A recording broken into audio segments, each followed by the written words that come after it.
व्रत करे माँ अहोई, संतान हित यशमान, आशीष दे माँ अहोई, पूर्ण हो सब काम। माता पूजे अहोई, रखे पुत्र का ध्यान, धन धान्य सुख समृद्धि पाए परिवार महान। आप सभी को अहोई अष्टमी की ढेर सारी शुभकामनाएं। अहोई माता सभी के संतानों की रक्षा करें और निसंतानों को संतान सुख प्रदान करें। अहोई अष्टमी हिंदू धर्म में माताओं द्वारा अपने पुत्रों और अपनी संतान की लंबी आयु और सुखमय जीवन के लिए रखा जाने वाला एक महत्वपूर्ण व्रत है और ये व्रत विशेष रूप से उत्तर भारत में मनाया जाता है, जहां माताएं अहोई माता की पूजा करके निर्जला उपवास रखती हैं और कार्तिक मास के कृष्ण पक्ष की अष्टमी तिथि को ये व्रत रखा जाता है। दिन भर उपवास रखने के बाद शाम को तारों की छांव में अहोई माता की पूजा करके तारों को अर्घ्य देकर व्रत की कथा पढ़ी और सुनी जाती है और उसके बाद व्रत खोला जाता है। तो आइए आज हम सभी इस शुभ अवसर पर अहोई माता की कथा का श्रवण करते हैं। आप सभी अपनी अपनी संतान की सुख समृद्धि, उनके उज्जवल भविष्य और उनकी दीर्घायु की कामना के लिए कमेंट बॉक्स में अहोई माता की जय जरूर लिख दीजिएगा। अहोई माता की कथा सुनते समय अपने हाथ में गेहूं या अक्षत के 7 दाने रखकर सच्चे मन से कथा श्रवण कर इन दानों को जल के लोटे में डालकर इन्हीं से तारों को अर्घ दिया जाता है। पौराणिक कथा के अनुसार एक बार एक साहूकार था जिसके 7 बेटे और 7 बहुएं थी, साथ ही एक बेटी भी थी। दिवाली से पहले घर को लीपने के लिए इकलौती ननद अपनी भाभीयों के साथ जंगल में मिट्टी खोदने गई। जब वह मिट्टी खोद रही थी कि वहीं पर स्याहू की यानी कि सेई की मांद थी। मिट्टी खोदते समय ननद के हाथ से खुरपी लगकर सेई का एक बच्चा मर गया, जिसे देखकर स्याहू बहुत क्रोधित हो गई। दुखी होकर स्याहू माता बोली कि मैं अब तेरी कोख बांधूंगी। तब ननद अपनी 7 भाभियों से कहने लगी कि तुम में से कोई मेरे बदले कोख बंधवा लो, लेकिन सबने इनकार कर दिया। परंतु छोटी भाभी सोचने लगी कि अगर मैं अपनी कोख नहीं बंधवाऊंगी तो सासू नाराज होंगी। ऐसा विचार कर ननद के बदले में छोटी भाभी ने अपनी कोख बंधवा ली। इसके बाद जब भी उसका लड़का होता तो 7 दिन बाद वह मर जाता।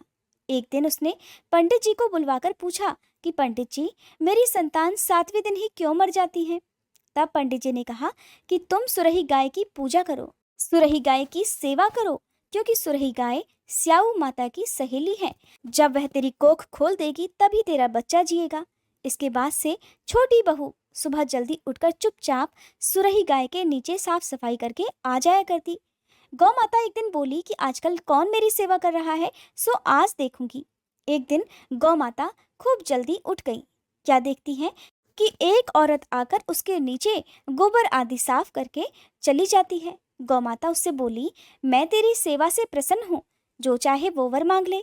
तब साहूकार की बहू बोली कि स्याऊ माता आपकी सहेली है और उसने मेरी कोख बांध रखी है, सो हे गौ माता मेरी कोख खुलवा दो। गौ माता कहने लगी, बहुत अच्छा। अब तो गौ माता समुद्र पार कर अपनी सहेली के पास उसको लेकर चल पड़ी। रास्ते में कड़ी धूप थी, सो वे दोनों एक पेड़ के नीचे जहां पर गरुड़ पंखनी का बच्चा था वहां बैठ गई। तभी थोड़ी देर में एक सांप आया जो कि गरुड़ पंखनी के बच्चे को डसने जा रहा था। साहूकार की बहू ने ये देखा तो सांप को मारकर ढाल के नीचे दबा दिया और बच्चों को बचा लिया।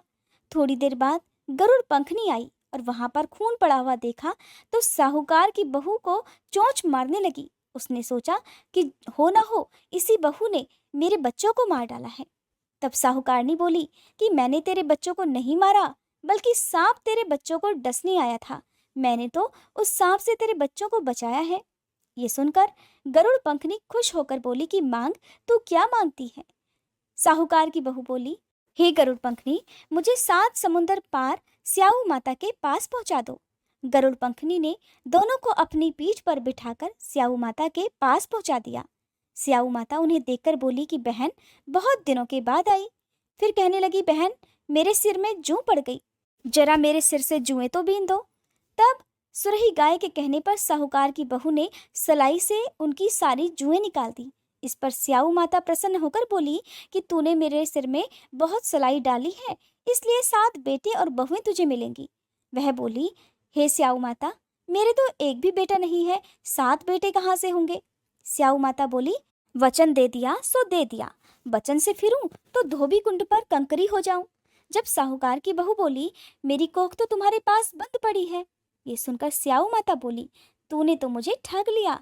मैं तेरी कोख खोलती जो नहीं, परंतु अब तो खोलनी पड़ेगी। जा, तेरे घर तुझे 7 बेटे और 7 बहुएं मिलेंगी। तू जाकर उजमन करियो, 7 अहोई बनाकर 7 कढ़ाई करियो। साहूकार की बहू खुश होकर घर लौट आई। घर लौटकर आई तो देखा 7 बहुएं और 7 बेटे बैठे हुए हैं। वह बहुत खुश हो गई। तब उसने 7 अहोई बनाई, 7 उजमन किए और 7 कढ़ाई की। रात के समय जेठानियां आपस में कहने लगी कि जल्दी जल्दी नहाकर पूजा कर लो, कहीं छोटी बच्चों को याद करके रोने ना लग जाए। थोड़ी देर में उन्होंने अपने बच्चों से कहा कि जाओ बच्चों, अपनी चाची के घर जाकर देख कर आओ कि वह आज अभी तक रोई क्यों नहीं, क्योंकि हर साल अहोई अष्टमी के दिन छोटी बहू अपने बच्चों को याद करके खूब रोया करती थी। बच्चों ने जाकर देखा कि चाची तो कुछ मान रही है, खूब उजमन हो रहा है। ये सुनते ही जेठानियां दौड़ी दौड़ी उसके घर आई और जाकर कहने लगी, छोटी बहू, तेरी कोख तो बंधी हुई थी, तूने कैसे कोख खुलवा ली? तो वह बोली, तुमने तो कोख बंधाई नहीं, सो मैंने ही कोख खोल दी है।